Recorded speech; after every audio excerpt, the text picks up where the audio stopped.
On a chilly January morning in 1919, the streets of Boston's North End were about to witness one of the most bizarre and tragic events in American history. Little did the residents know that a massive wave of sticky, sweet destruction was about to engulf their neighborhood, leaving a trail of devastation in its wake.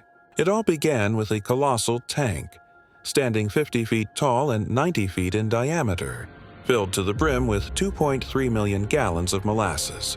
This industrial behemoth, owned by the United States Industrial Alcohol Company, was a ticking time bomb of poor construction and neglect. As the temperature dropped and the molasses cooled, the tank's already weakened structure began to buckle under the immense pressure. At approximately 12:30 p.m. on January 15th, the unthinkable happened. With a deafening roar, the tank burst open, unleashing a torrent of thick, syrupy molasses onto the unsuspecting streets below. Eyewitnesses described a terrifying sight: a 25-foot-high wave of molasses, moving at speeds of up to 35 miles per hour, crashing through the North End like a tsunami of treacle. The sheer force of this sticky deluge was enough to lift buildings off their foundations and topple electrical poles like matchsticks. People caught in its path found themselves trapped, struggling to breathe as the viscous liquid filled their lungs. The scene was one of utter chaos and confusion, with screams of terror mixing with the sickening sound of structures being torn apart. As the molasses flood spread, it left a path of destruction in its wake.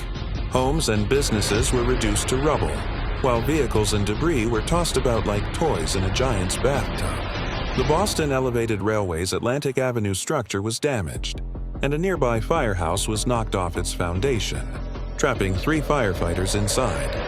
The human toll of this disaster was devastating. 21 people lost their lives in the most horrific of ways, drowning in a sea of sticky sweetness.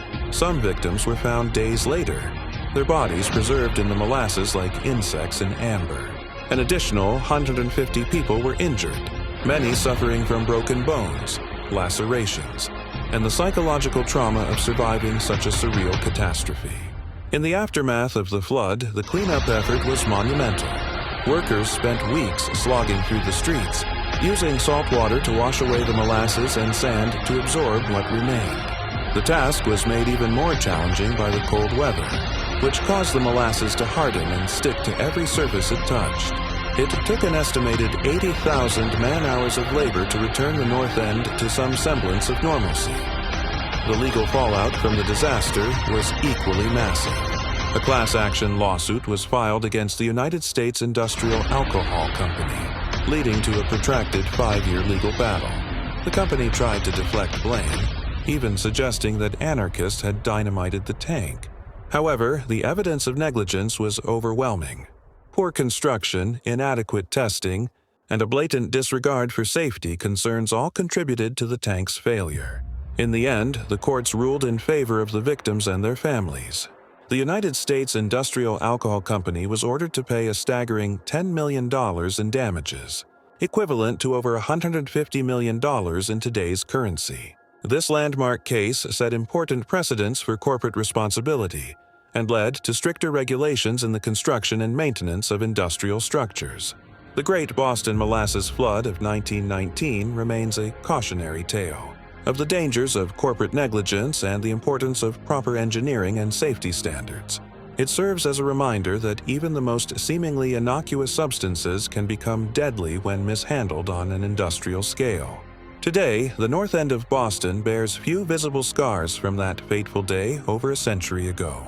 But for those who know the story, the faint smell of molasses that sometimes wafts through the air on hot summer days serves as a ghostly reminder of the sweet tragedy that once befell this historic neighborhood.